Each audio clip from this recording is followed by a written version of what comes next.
Meantime, I want to talk about a stock that's being shorted right now that's in the news. XL Fleet, the vehicle electrification company that recently went public via SPAC, got a lot of attention in the past week. Longtime short seller Carson Block has laid out a bearish case for the company in a new report, including on subjects like reorder rates from XL's customers and what Block says are the company's rosy projections. Now, XL Fleet, we should say, straight up refutes these claims, saying the report contains numerous factual inaccuracies, misleading statements, and flawed conclusions. The report should not be relied upon by existing or potential investors seeking to make an informed investment decision.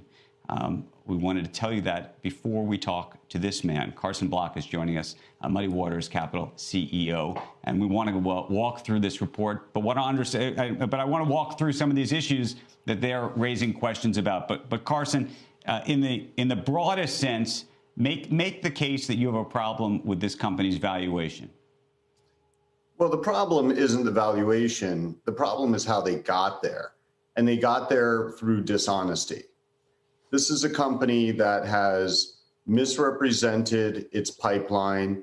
It's misrepresented the benefits that its customers experience, and that's how it's gotten there in terms of valuation. If the company had been more accurate, had not been attempting to mislead and deceive, and had this valuation, okay, hey, nothing to do.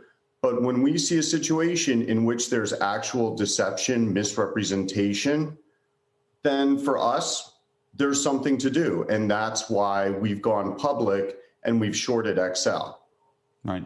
What do you think what you said is not just a valuation issue, because you think there's some underlying issues, of course, that's the supposition. What do you think the proper valuation for this company should be? I don't know what the real pipeline is. I mean, look, the company did $7 million in revenue in 2019. When they went public by SPAC in late last year, they said, in 2024, we're going to do 1.4 billion in revenue. I mean, that, okay, well, how do you get there?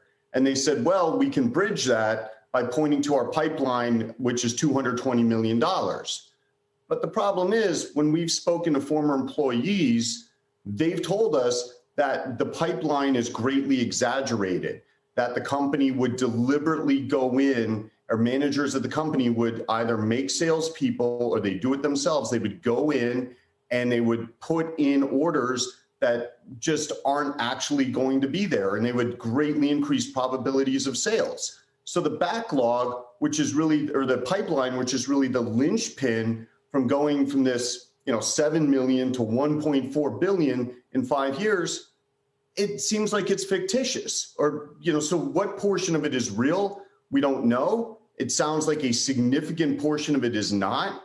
But, in no way can I see this company being worth what it is today based on this fundamental deception, as well as deceptions around how effective their product is.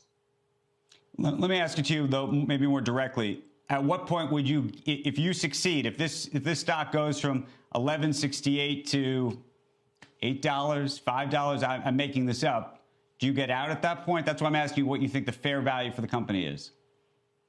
I mean, we'll cover positions ultimately when we feel like there's no more traction we can get from a campaign. So typically that period is between 6 months and 18 months after we initiate a position. So, I mean, where do I think it's going to end up in the future? I think it's going to be a $2, $3 stock at some point. But, there's obviously a lot of frothiness in the environment here right now. And $2, $3 is predicated on at least some of the air coming out of that. Shepard Smith here. Thanks for watching CNBC on YouTube.